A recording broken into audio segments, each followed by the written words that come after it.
Celtics Reddit podcast. Back out to Smart. Fakes the pass all the time. Three. Bang! It's Williams screen. Lobs it up for Robert Williams. Should he know? Jalen Brown. What a thunder! Tatum. Durant, the long reach. Tatum crossover pull-up jumper. It's good. 50 points for Jayson Tatum. Hello and welcome to the Celtics Reddit podcast. Ben Ballas here. Thank you for joining us. Hope you're doing well. The Celtics, they're doing well, beating the Durant, Kyrie-led Brooklyn Nets 126-120 in TD Garden, thanks to 54 points from Jayson Tatum, including 34 in the second half and 18 in the fourth quarter. Jackson, aka Rickman Lives, is here to talk all about it. Jackson, how you doing, sir? Tremendous, mate. I practically sped home from work to speak to you because this has just been like the best day. Starting, I don't know, for guys in the US, like the game was on at 5 a.m. local time here. Yeah. So you get up, you go through all of the stress and rigmarole that you normally experience around about lunchtime. But then to get the win, for a Monday, I was just bouncing around all day. It was so good. Were you the same? I just could not consume enough Celtics content all day, and it helped in terms of like the encouragement and enthusiasm to prepare for this podcast. Jackson, I hope you didn't speed home too quickly because it is raining torrentially here in Sydney and in Newcastle where you are, and if you're listening to this podcast and you can hear a bit of a pitter-patter in the background, that's what's going on. I'm going to try and EQ this out after the fact, but we'll see how we go. But let's not let it rain on our parade here, Jackson, because the Celtics, incredible win here today. Jayson Tatum, absolutely insane. And at this point, I think, Jackson, I'd normally ask, what were the keys to this game? But we know what happened here. Like, Tatum basically dominated the Nets and just seized this game. Tatum and Larry Bird, the only two Celtics with 4+ 50-point games in the regular season. Jackson, how does this performance compare to the great Tatum games of the past, and what exactly was Tatum doing in this one to be so dominant? Look, Ben, I've never had the greatest analytical basketball mind. I lean on you. I lean on Spoons. I lean on Joe. Shout out Celtics Jay as well, too. I lean on his opinions as well, too. Dude, for me... Okay, let's just start with how does this compare to Tatum's great game in the past? 60 against the Spurs. I think that was against a team that we should be beating anyway. We had no business going behind by 32 points to start with, and getting that out was just more of a remarkable sort of, carry job than it was anything else. 50 points in the play-in, 50 points, I think, in Game 3 against the Nets. These are all tremendous, impressive games in their own right, but I think... what was so impressive was just the context. We're getting into the back end of the season. The Nets are struggling. We had stomped over the Nets the last two times we met them, minus Kyrie, minus Kevin Durant. Now you have both of those guys playing, needing to rescue and do something with their season because they're in free fall at the moment. We're on the up. I had this vibe like this is just going to be the reality check because Durant is that good. And like for a lot of the game, he was that good. Yep. Probably the best thing about this why Tatum was so dominant, I don't know. Why it was such a good game for him is because he just went punch for punch with Durant, and on the balance of play, probably played better than him. Yeah. And that's absurd. Like, we're talking about one of the best, if not the best player in the NBA, and Tatum was right there, probably better than him the whole way. Got us the win. And it's just, for all the records that he's matched and is on the same level of Larry Bird now, it just confirms more and more that this guy is special, and it's put all those fears, at least in my mind, to bed that we had at the start of the year about what his potential is, where he can be going. And it might just be one game, it might still just be the regular season, we got to see in the postseason, but it's just confirming that he is really an elite level talent for me. So I don't know if I answered your question there, Ben, but that's the vibe that I got from this Jayson Tatum game. Well, the vibe I'm getting from you, Jackson, is that this was better than any of those sort of previously dominant Jayson Tatum games in the past. It just just feels bigger than anything prior, not just for him, but for the team. And for the last three games for the Celtics, it feels like we've been able to say, this was the best game of the season. That second half comeback against the Hawks, that sort of end-to-end fairly dominant win against the Ja Morant-led Grizzlies, and now this win against basically a full-strength Nets. No disrespect to Ben Simmons there, but with Kevin Durant back, and he walked into some ridiculous jump shots in this game and just knocked him down like he hadn't missed any time. And there were, I guess, like quite early in the first quarter, I was like, how can we win this game? Because our defense is doing everything that we've come to know it to do. And Durant is just shooting consistently over it and scoring. And yet Tatum, like you said, went punch for punch. 54 points, 53% from the field, 53.3% from three, 14 of 17 from the free throw line. Just insane, like Embiid, Harden, like free throw numbers. I know a lot of those came sort of in quote-unquote garbage time. 5 boards, 3 assists, and a plus 12 in a game that we only won by 6. Just insane. Like like we said up the top there, I've just been on this high all day that I don't seem to be able to fall off of.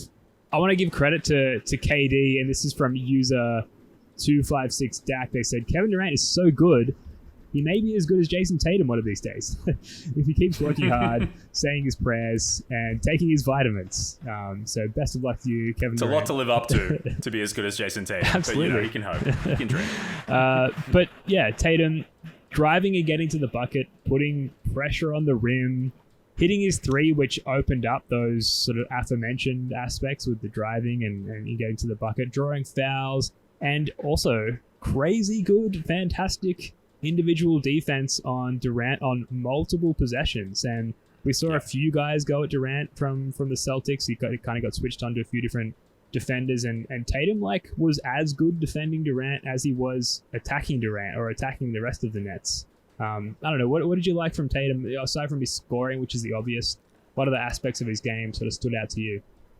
Yeah, it goes without saying how good the defense was. There was one sequence, I think, in the third quarter where he just was so aggressive and in his face, and I thought Durant pulls up to shoot a 3, and I thought this is going to be, a foul, and it's going to be three free throws. It happened a couple times with Durant, and it didn't. It was just really good defensive pressure that forced the miss. Yeah. I think he had 4 fouls as well too, maybe late in the third quarter. I could be wrong about that, but stayed out of foul trouble. Didn't do anything, silly or commit any, significant offensive fouls as far as I'm concerned that, would have shifted the rotation a little bit. I think it might not show up in the box score because I think he only had 3 assists, but I thought he always...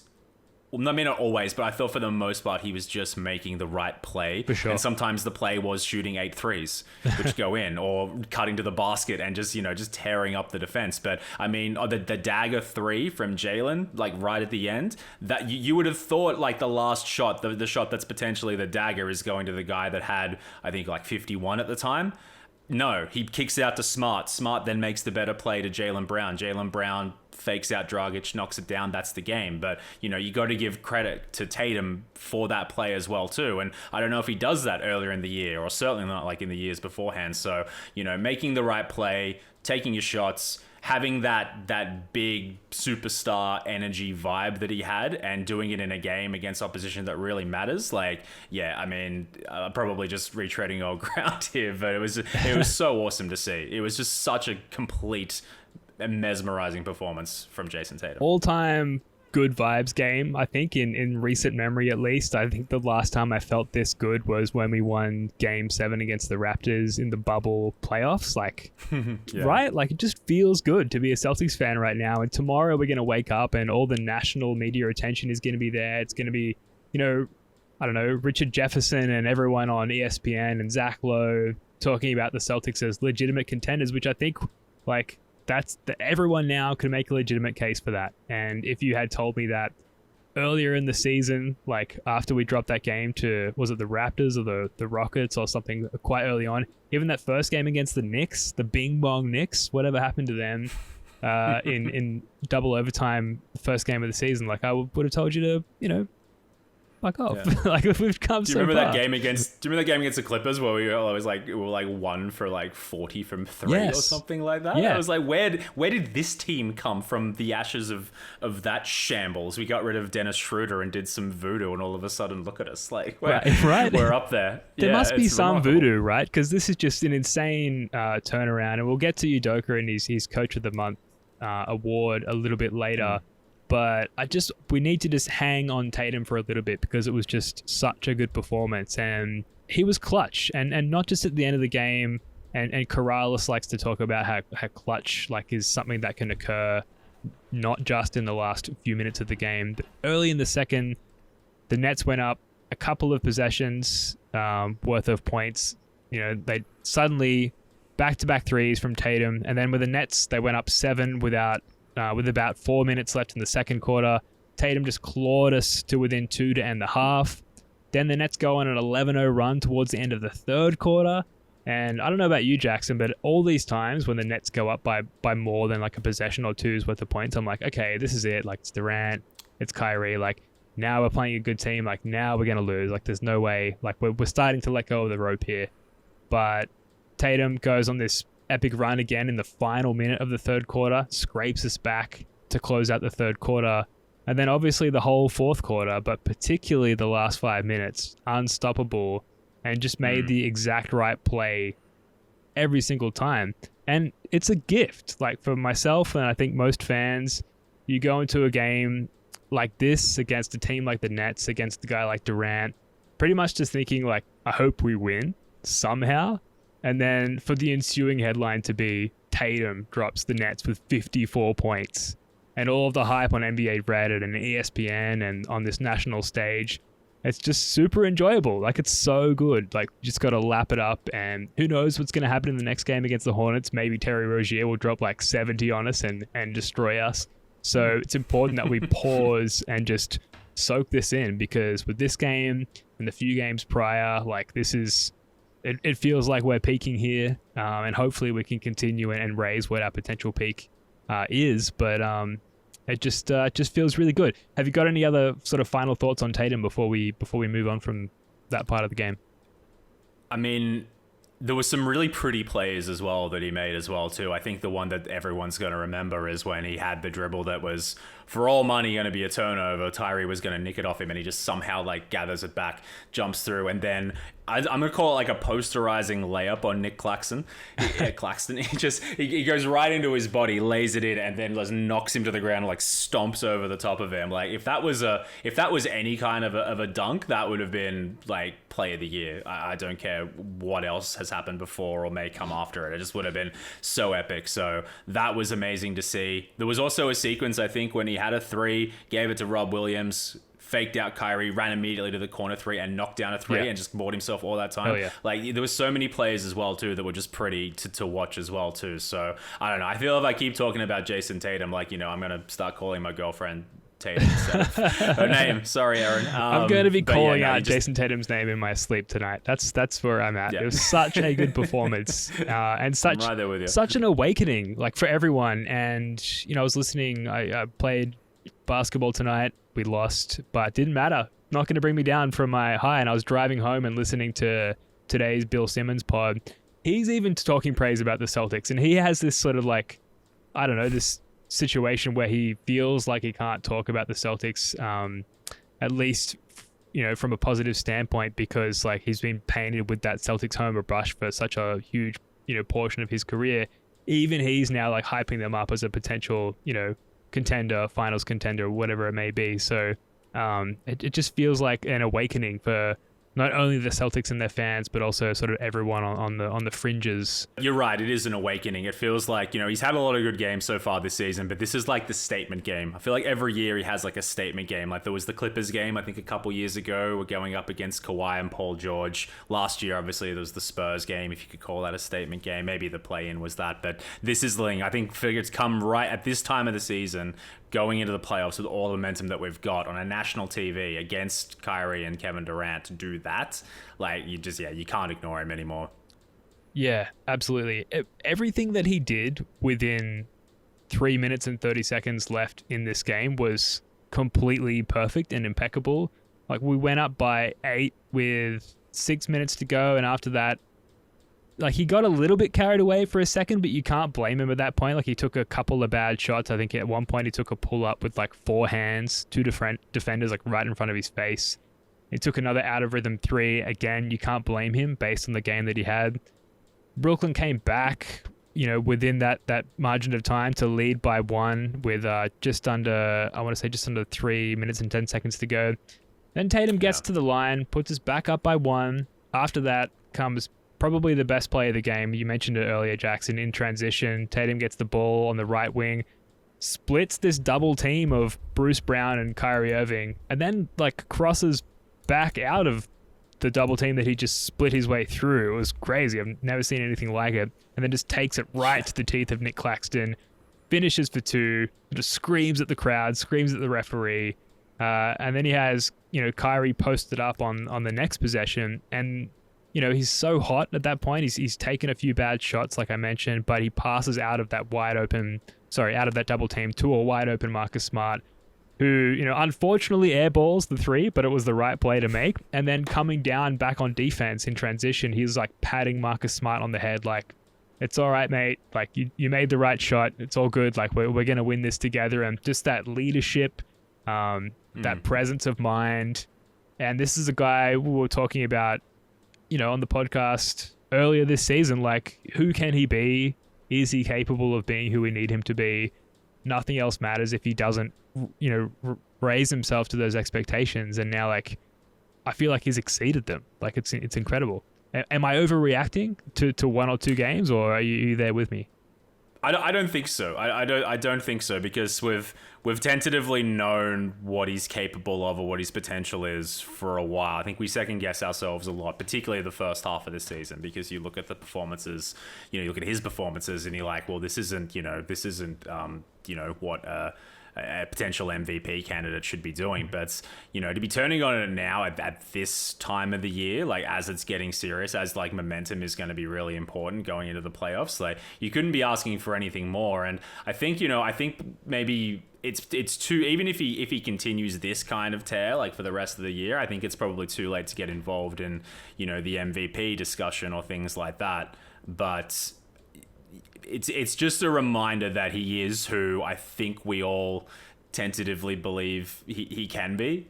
And, that if you watch the ESPN broadcast, like, I think they probably said about 857 times that he's only 24 years of age. But I mean, it bears repeating, because, you think about all the other, premier players in this league, late 20s, mid 20s at the absolute earliest. I mean, technically it's like mid 20s and stuff, but like, I mean, you've got Luka, and you've got him, and then like, who else is in that like age bracket that you could hang your hat on as being, that kind of guy? Maybe I'm as a glaring omission that I'm forgetting somewhere. How old's Giannis again? Is he 26? I want to say he's like 26. How old is Giannis? Come on, Google. Yeah, deliver. even if it's only 2 years older than him. 27. 27. Yeah. There you go. I think 3 years is a fair enough gap to like sort of split their generations, in my opinion. He's a senior. So, I mean, yeah, precisely. So yeah, no, you can only be, even if it all comes crashing down over the next few weeks into the playoffs, then I mean, that sucks. But I mean, you can't forget performances like the 60 against the Spurs, like the 42, I think it was, against the Clippers, or the 54 today. Like, he's going to be something. He's going to be something that we hope him to be. I'm pretty sure now. Yeah, it certainly seems that way. Very exciting stuff. There's a post here on the sub. There's a flurry of posts on Celtics Reddit after a game like this, which is to be expected. This one's from user Technical95. They say, it's exciting to think that Tatum hasn't reached his peak yet, which is very exciting. And they go on to say, think of how well he's been playing now, especially today, and when you realize that he hasn't even reached his peak yet, the league should be scared to face him. He's only going to get better, and I'm so happy to be able to witness his growth in real time. And, let's just say that's obviously born out of the moment a little bit, and he's probably going to have more bad games in his future that we'll have to sort of live through. But Jackson, looking at a game like today in this recent stretch, and if you look at his averages through March, which is obviously a small sample size, it's only the 7th of March as we record this, he's been great. What sort of aspects of his game does he need to improve to really be considered sort of on that top echelon of NBA players? I don't think we didn't see a lot of it today, but I still think he has a tendency to get maybe a little frustrated when he doesn't get the foul call. He was getting it today. He had 17 free throws. So, I mean, that's something that, wasn't an issue necessarily today. But, I mean, based on the evidence that we've seen so far, I mean, the shot selection is better. The playmaking is better. The defense is, today incredible. it's probably the wrong time to be asking me, like, what more does he need to do?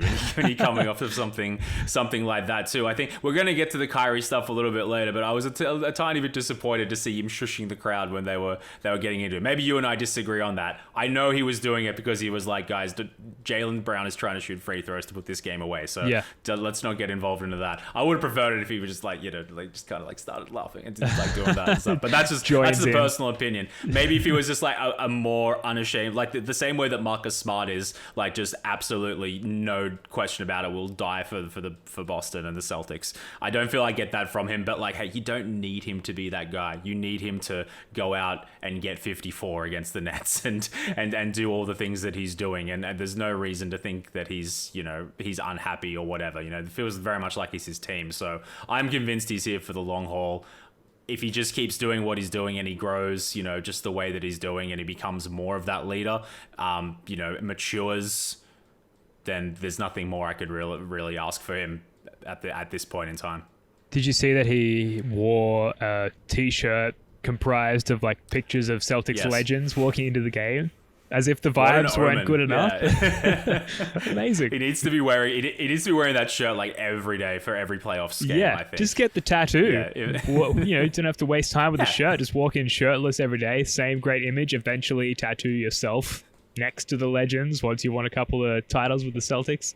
That shot of getting carried away. Russell and Red on the shoulders and stuff. Yeah, you can do that, except it's him and Jaylen Brown, like face swap them out. Maybe that would be poor taste, but I mean, shit, I'd love it. I'd buy a shirt of that. Start smoking cigars just unapologetically on the bench while on his little exercise bike. It's all good.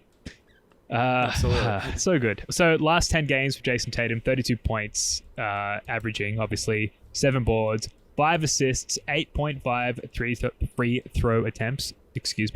36% from 3 and over 9 attempts on over 9 attempts per game from 3. So just really trending in the right direction at the right time.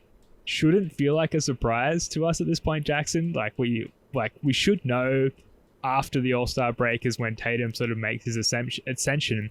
But with a year like what we've had in the beginning of the season, like what we've had, I feel like fans can excuse themselves and in terms of thinking like, well, I don't feel like it's happening this year because, like we were all there. It just didn't feel like it was going to happen.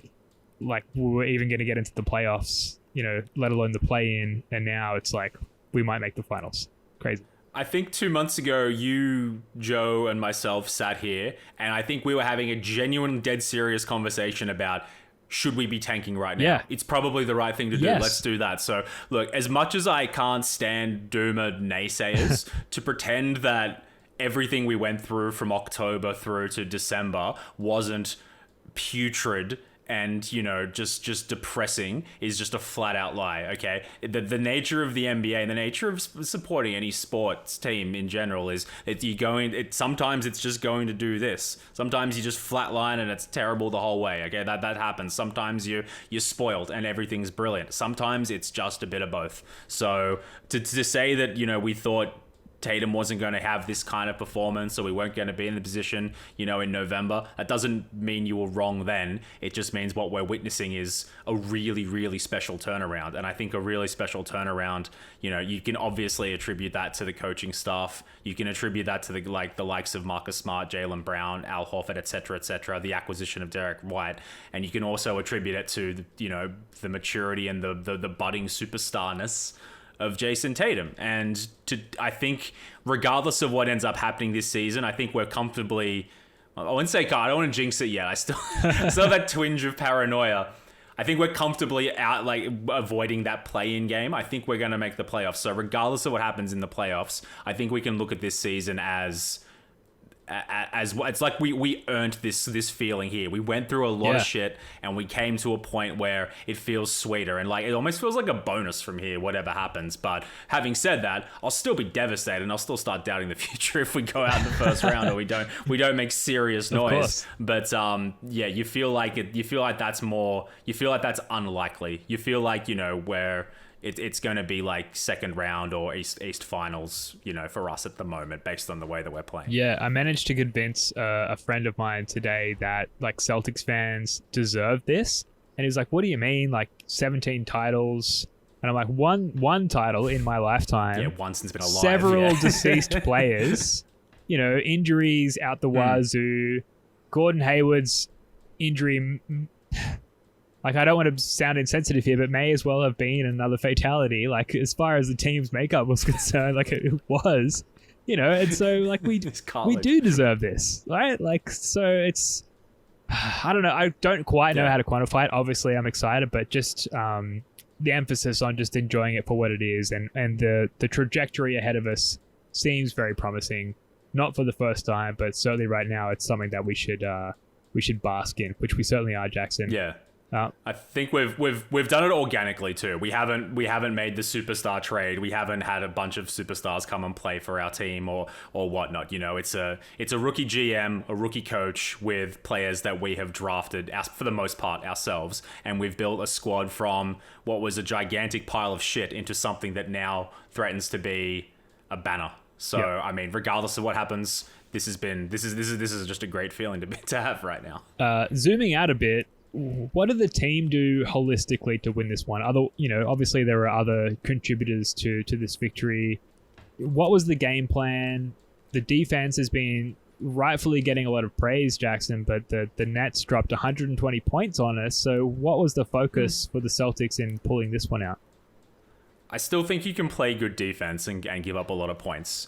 And I'm sure basketball experts could tell me that that's the dumbest thing they've ever heard, and I'd be like, okay, that's fair enough. But the eye test is something that that's thrown around in basketball circles. I mean, the eye test of our defense, it looked good to me.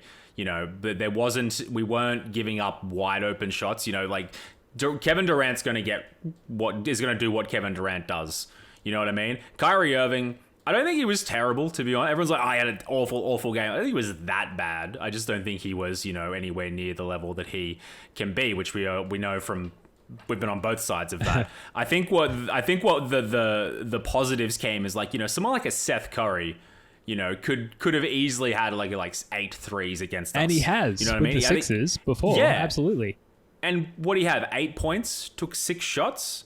So, I mean, if that's the coaching scheme of the Nets, saying just look for Kevin Durant at all costs, and if ball happens to come your way and you can't get it to him, then that's your shot. Well, okay, that's fine. But I think we did just about everything we could do against them, and it paid off for the most part. I mean, again, this is probably nonsensical the way that it's sounding, but defensively, I really didn't have much of an issue. Maybe we gave up a little few too many rebounds at times. Yeah. Maybe you just remember the ones when you don't get them when you really need them. So that was, a little bit annoying. But I don't recall there being a vast disparity or any particular time where we were getting slaughtered outside of what Kevin Durant, can do as an all-time great NBA player. Yeah, I feel like it's such a realistic scenario that Steve Nash in the locker room before the game was just like, "Hey Kevin, their defense is insane. So if you get the ball, just shoot it, man." And for a while, that looked like a very, very successful strategy because he just caught the ball. He shot over Robert Williams' outstretched arm. Basically, everyone not named Jayson Tatum wasn't able to stop him. Fortunately, Jayson Tatum plays for the Celtics and we won the game. But watching the game again, I thought our defense, like you said, was pretty solid despite giving up that many points. And there was clear intent from Brooklyn's offense to get either Al Horford or Rob Williams switched onto their ball handler, so either Kyrie or KD, and then attack that mismatch. But as we've learned, Jackson, that's not really a mismatch. Both Rob and Al did a solid job staying in front of their man. But KD, was, just pulling up from everywhere, splashing shots. Again, credit to Tatum, who was really the only one-on-one defender that gave KD any trouble.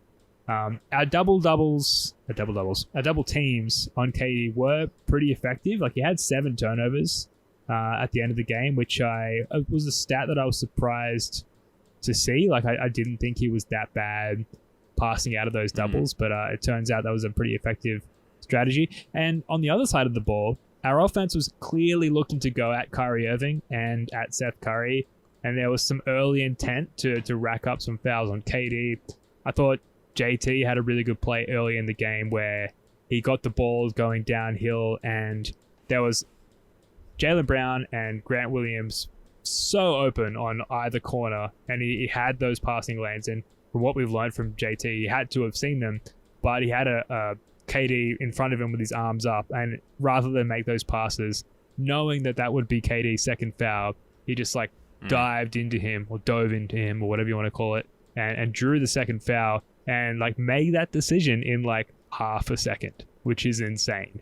And it didn't really result in anything. Like Nash didn't pull KD, and like at no point was he really in any foul trouble. But to like think that thoroughly through what that moment means to you and then react so positively is so good. So again, back to singing the praises of Jayson Tatum, but I thought the game plan was solid and the team seemed to execute it quite well.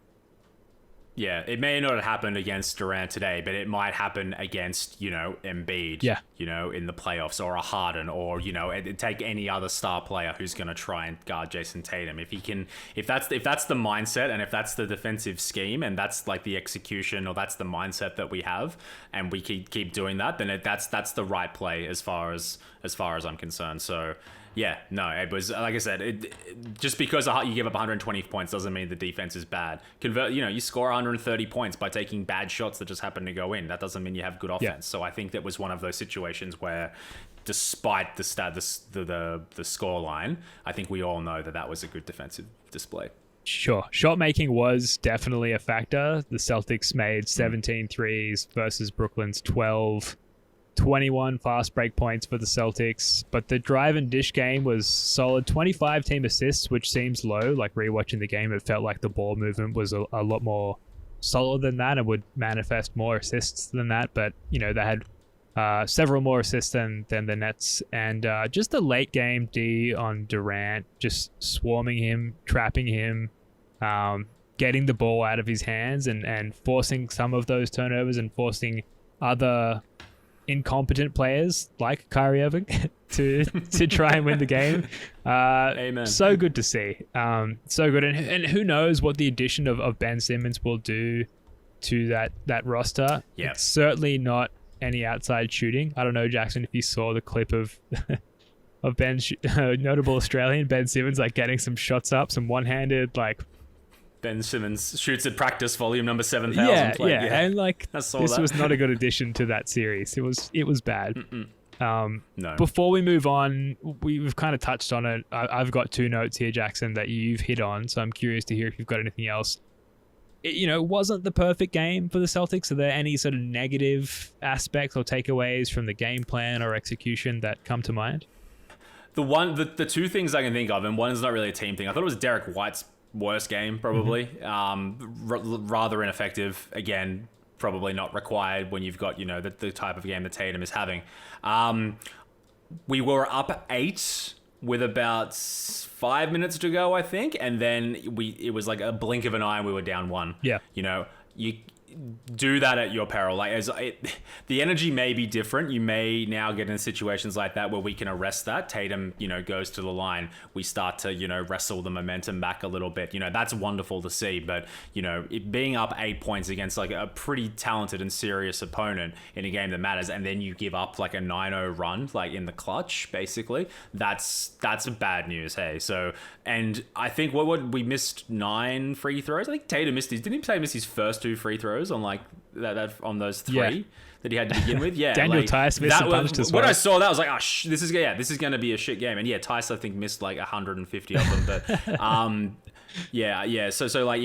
missing free throws and giving up leads in those situations, aren't great. But again, when you have someone like Jayson Tatum who's going to score 54 points for you, it's hard to dwell on those, too much, and that's where I'm at right now. Yeah, rebounding was a problem as well, and second chance points. We lost the battle in both of those regards, and just an unfortunate callback to Celtics teams of past where like that was always our biggest detractor.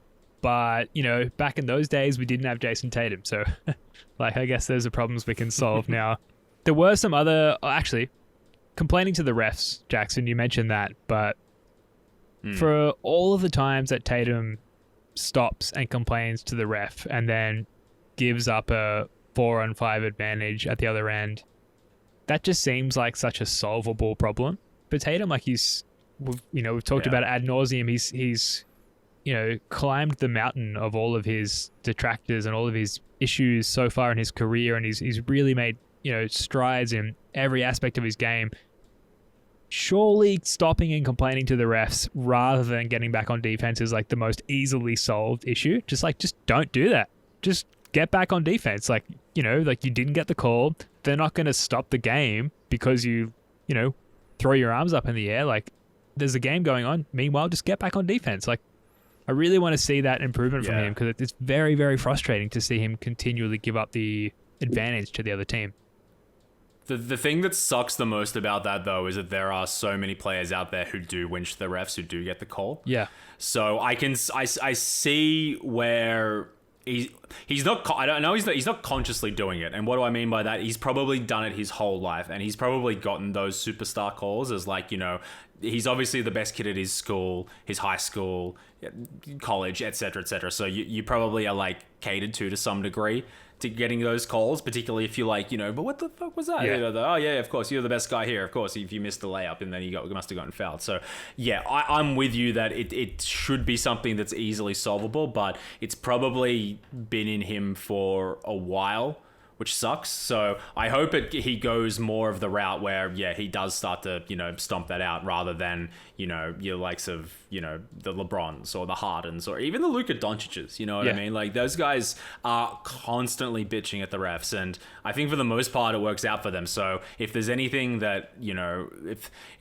there's anything that we know about the world or the NBA not being fair, it's just some things like that you just for whatever reason just happen for those guys and not for others. So yeah, I mean, I too, I don't know, I'm rambling a little bit at this point too, but yeah, I don't enjoy it either, and I'd like to see him get out of it. But I mean, it's probably something we're going to have to put up with him for a while to come still, I think. Yeah, and you're not rambling, because at this point we are nitpicking, right? there are so few holes to poke in his game. It comes down to almost a non-basketball element, right? It's just who are you as a person? Stop complaining, just get back on defense. But also, we love you. We love the way you're playing basketball. So please, I'd rather him winch the refs and give up the odd 4-on-5 rather than have him bad knee or something like that. I'll take that every day of the week over some rickety injury or whatever. But hey, touch wood. I did not mention injuries in Jayson Tatum, by the way. So if it happens, don't blame Jackson. So we talked about Jayson Tatum. We talked about sort of the broad team strategy. There were some other key contributions in this game, though. Let's start with the birthday boy, Marcus Smart. 14 points, 9 assists, 7 assists in the first half. Just a real floor general, well and truly established as an NBA caliber starting point guard at this point. Does anything stand out? Anything jump off the page for you, Jackson, as far as Marcus Smart's contribution to this game? No, it didn't. And those are the best kind of Marcus Smart games. I think we've talked about this before. There's probably a play or two I'm forgetting that was awesome from him. Actually, no, I remember one. First or second quarter, behind the back pass to Robert Williams, who was completely open for a dunk. That was something I remember thinking to myself, ooh, that's nice. Same like that behind the back pass that he did the other week the other day against the Grizzlies. It kind of he obviously had that on his mind, came off again. That was awesome. But no, where Marcus Smart is not the focal point, or making the headlines or being the most important player in the game visually, as you're watching it, that's a good sign as far as I'm concerned. So for him to do everything that he had to keep getting Tatum those shots, to keep that defense moving, to keep the ball moving around like he did, it was one of the perfect Marcus Smart games as far as I'm concerned. Purely because it just wasn't that memorable for him. Yeah, right. And it's as weird as that is. That seems to just be true. 5 turnovers, and I think for the most part, most of those turnovers resulted in dead balls. So it wasn't like you're suddenly giving up a transition bucket on the other end. Smart was crucial in this game. He's been crucial in every game in this stretch. You mentioned the sexy behind the back pass to Rob Williams. That was actually a really good example of the Celtics going at Seth Curry. Smart got switched onto him, acting as the screener for Jalen Brown, who then fed the ball back to Smart, and he just blew by Curry. And, Marcus Smart, we wouldn't necessarily associate him as a blow-by guy, but he just got straight by Curry. Aldridge has to come to help, and then bam, behind the back pass to Rob. Just simple. Like, it's a fancy looking play, but fundamentally it's a simple play. So it was really good to see. He also had that 4-point play off a Jalen Brown kick out during some critical non-Tatum second quarter minutes as well. So happy birthday to Marcus Smart, 28. In his prime, I guess, like as far as like the age of an NBA player, right? He's like, this is prime Marcus Smart, which is fun. Like every night we're watching prime Marcus Smart. That's good to see. Al Horford, 13 points, 6 boards, 4 assists. The key stat though, 3 of 6 from 3, and Doris Burke said this on the broadcast, 41% from 3 in his last 15 games. Huge element to the Celtics offense. It makes such a difference when he's knocking down the shots, because we're never going to get a 3-point shot out of Rob Williams, at least not anytime soon. Horford, he isn't the guy that he used to be, but he doesn't have to be. He's got plenty of it up here, and as we saw, I think he was guarding like Kyrie at one stage, and he managed to stay in front of him for the most part. So he's certainly not washed by any stretch of the imagination, even though we all may have been guilty of thinking so earlier in the season for whatever reason. But yeah, when he's hitting that shot, when his 3-point shooting is good, it's a different element. It's another layer to this offense that, is so valuable to have. So yeah, that's probably, for all the accolades and for all the gushing that we've done over Tatum, Horford finding his 3-point shot is probably one of my favorite, almost positive aspects of this team in the last few weeks. For sure it is. Yeah, we've gone from this like double big, this is untenable situation to two of the most complementary big men to ever share the floor, really, just on both ends, offensively and defensively. Like, I apologize if you're like a negative Celtics fan. We're obviously like, why at this stage? How why could you be? Right? Obviously, we're just riding so high on. It just feels like all aspects of the team are really just like humming along at their highest potential, and they are, including Al Horford's 3-point shot. So good to see. Jaylen Brown, 21 points, 5 assists, 3 of 6 from 3. Looked super rusty to begin with. No way that ankle is 100%. But then he hit some huge shots in this game to keep it close. Obviously, the insane clutch 3 to ice the game in the fourth. But also, like he had a transition pull-up 3 with 7 minutes left in the game to put us up by 4. That was off a missed KD pull-up midi. So that's a 5-point swing. Like he sort of perfectly supplemented, and like, you've got to factor in the ankle injury here because he wasn't the best that we've known him to be. But given what Tatum was doing, he sort of perfectly supplemented his game as the number 2. I was so impressed by how he sort of carved out like a few moments for himself in this game, given what Tatum achieved. I don't know. Any extra thoughts on JB? No, I think like just having the context of him coming off of an ankle injury and, playing through the rust, looking really dodgy to start with, and then sort of coming into his own the more the game went on, is wonderful. And also, like, I thought maybe the cornrows or the braids were like, cursed because he rolled his ankle like 5 seconds into having them. So to come back and to have like, some really nice play whilst rocking the hair that he has, great thing to see. I think he also had, I think it was Cam Thomas. I think he got injured, which is why he gave up the pass. But like, punched the ball away, hassled him the whole way, got the ball back and got an easy dunk too. So like, that's one of the memorable plays as well that I have of Jaylen Brown. But obviously he played his number 2 role to perfection this evening, even if he didn't have the perfect game by any stretch. I thought everything he did, well. Yeah, no, you're right though. It's a perfect summary. Reddit user Jordan Wolf 98 said in the post-game thread, it shows how good JB is that some thought he didn't have a good game and yet he still dropped 21 points at less than 100% health. He also had that like steal on KD. I want to say it was in the 3rd or 4th quarter where he just like sort of backdoored him as he was receiving the pass, and it resulted in a Payton Pritchard layup, which is awesome. Love Payton Pritchard. Love to see him get some buckets in crucial moments. And that leads us to our honorable mentions, Jackson. Yeah. I want to start with Time Lord Williams, Robert Williams. Yes, indeed. 5 of 7 from the floor, 10 points, 8 boards, 5 blocks, 4 of them in the first quarter. Why do I sound so excited about this? Because he's a pillar of my dynasty fantasy team, but setting the tone there for the Celtics. Any thoughts on Time Lord Williams at Jackson, or any other honorable mentions for yourself? Time Lord's just gonna Time Lord. I think we know what we can expect from him now. Yeah, he'll have his monster games, he'll have his quiet games, but now his quiet games are basically 10 and 10. Impactful. You know what I mean? Yeah.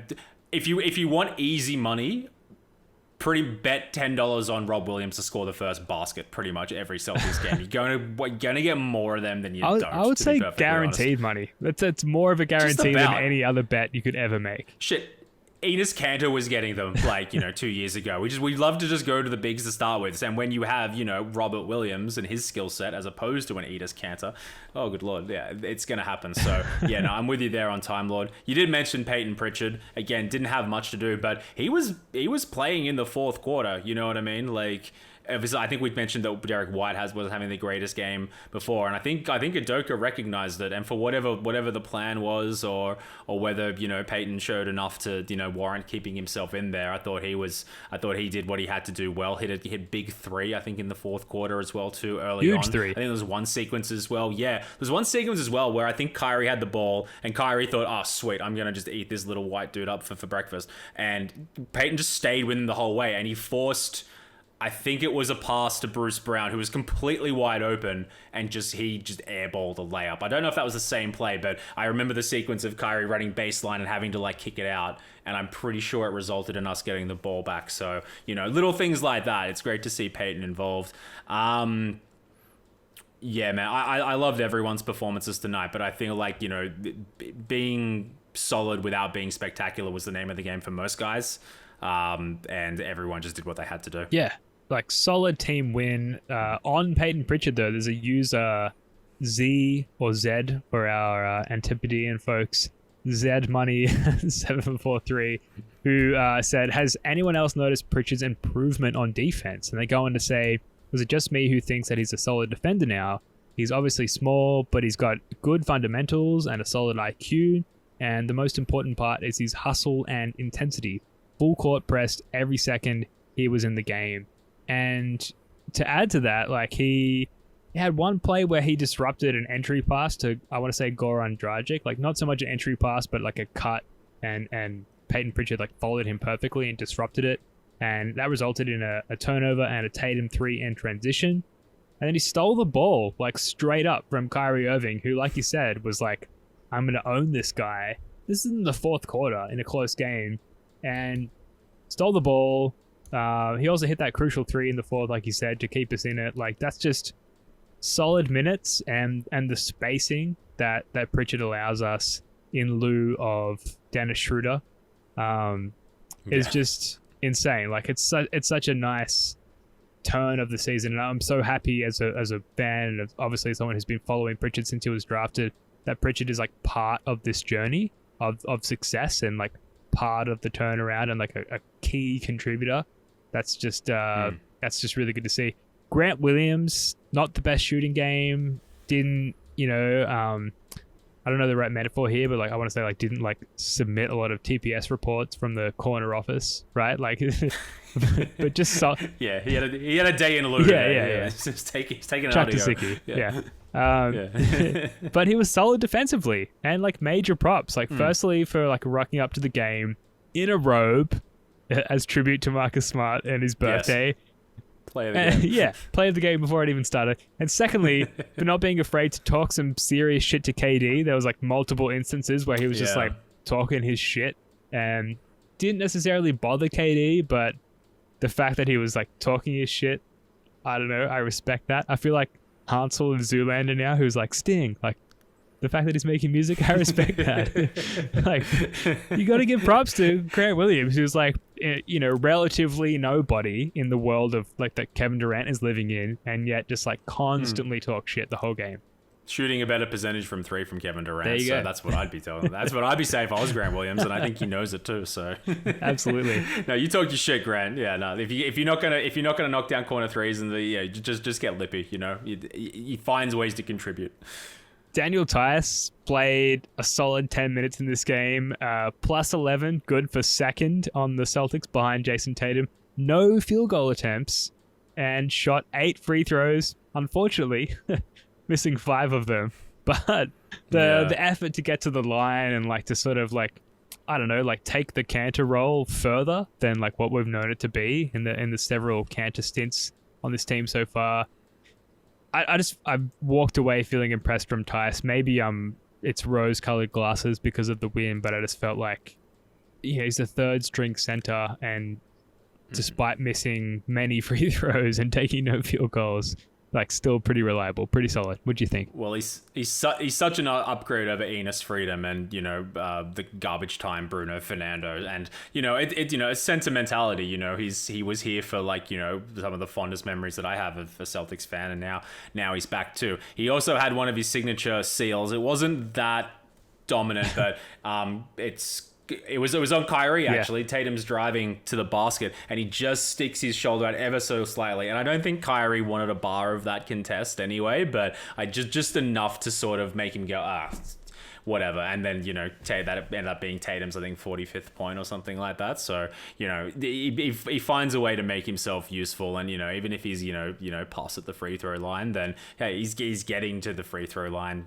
That's something to be said. And solid contributor, solid contributions. Absolutely. Okay, so we've talked about Jayson Tatum. We've talked about the supporting cast. I feel like we've done a good summary of the game. Moving on slightly to sort of broader team news.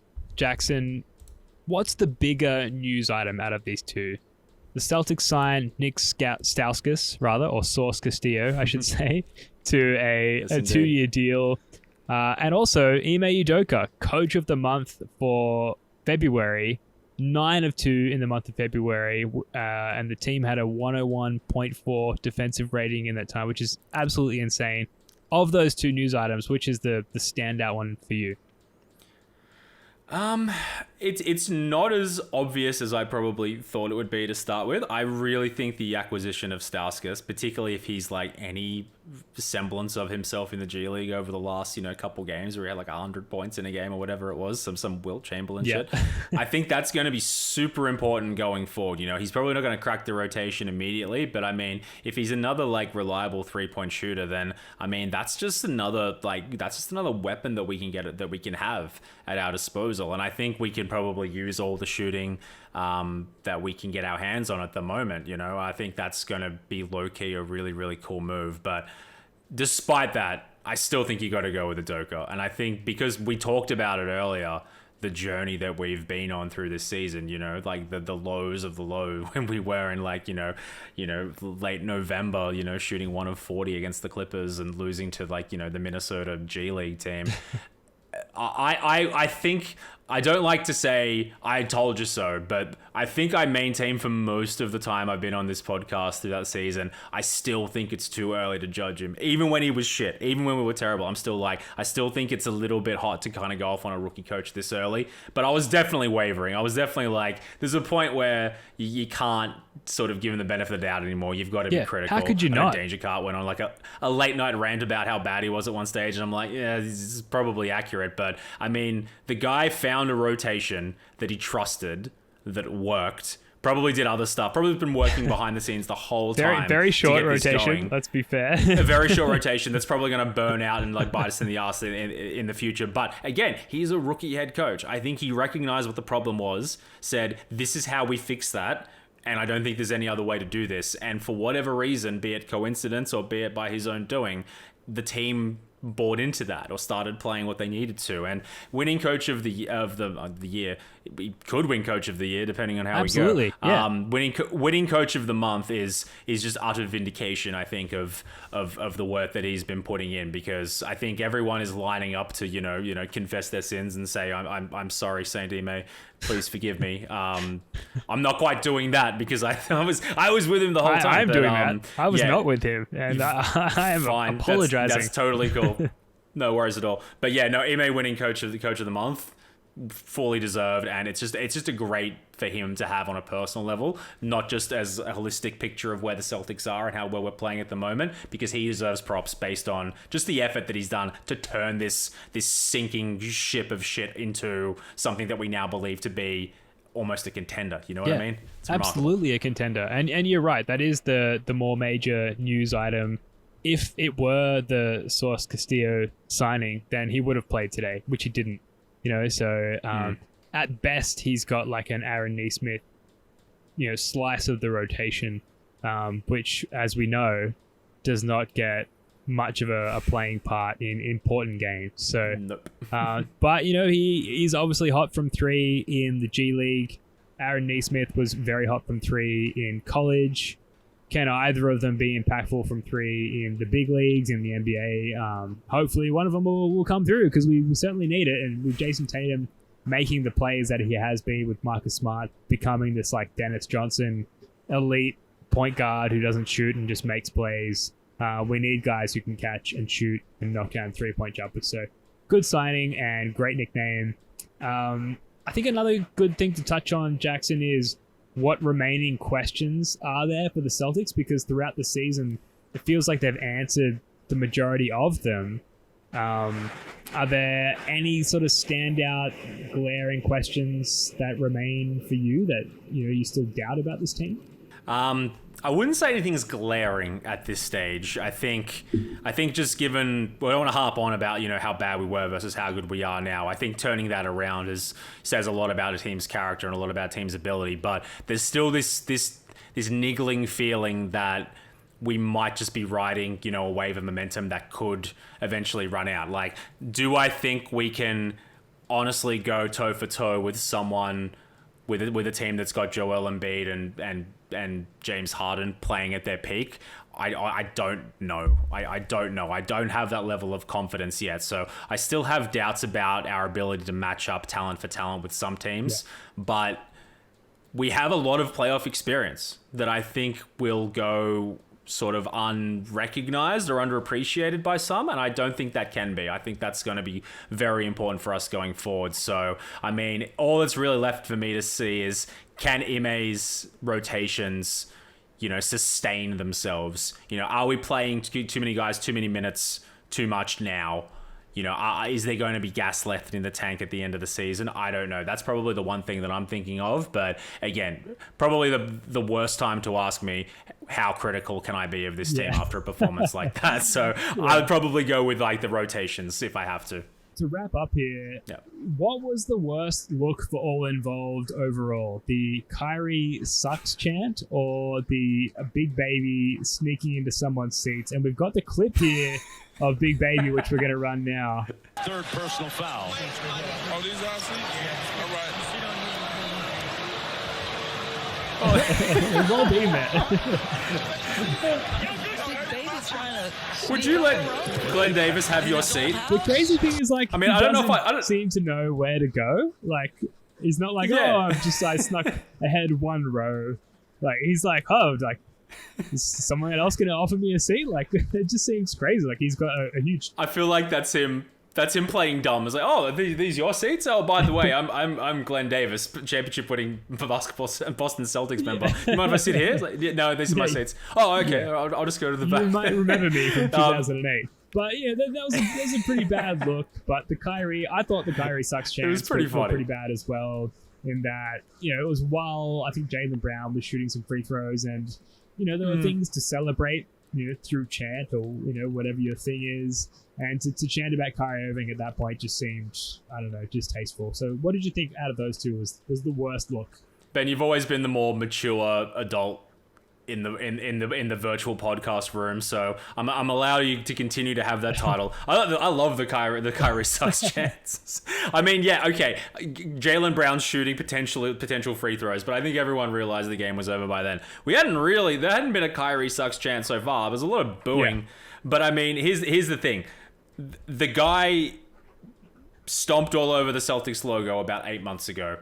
The guy said he was going to re-sign with us, ended up leaving. The guy quit on us in the middle of the playoffs when we could have really used him. He's an anti-vaxxer. He's just a completely insufferable oaf of a man. But it never got personal. Sure. You know what I mean? Like, it's just, Kyrie Sucks. You're a basketball player. You're getting paid X million dollars to play basketball, and you can't even do that most of the time for whatever reason. So, I mean, I agree that Kyrie sucks.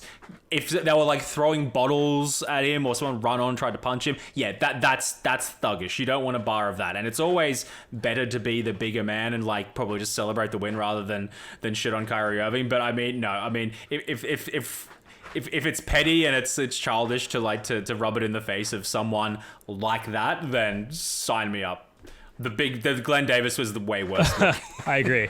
Unanimously for me, in my and that's opinion. saying something with Kyrie involved. All right, that's going to do it for this one. Thank you for listening. Be sure to subscribe and check out the YouTube channel for some video accompaniment. We're always throwing up little snippets and plays to go with what we're discussing on the podcast. Also, you may have noticed a new show on the feed recently, the Spoonie Celtics show, hosted by one Wayne Spoonie, where he helps us to better understand the Celtics through stats and trends and player comps and things like that. All good stuff. Go check it out. Jackson, this was fun, man. Thanks again. It was fun indeed. Thanks, Ben. Cheers, mate. Guys, we'll be back later in the week. Until then, go Celtics. Peace.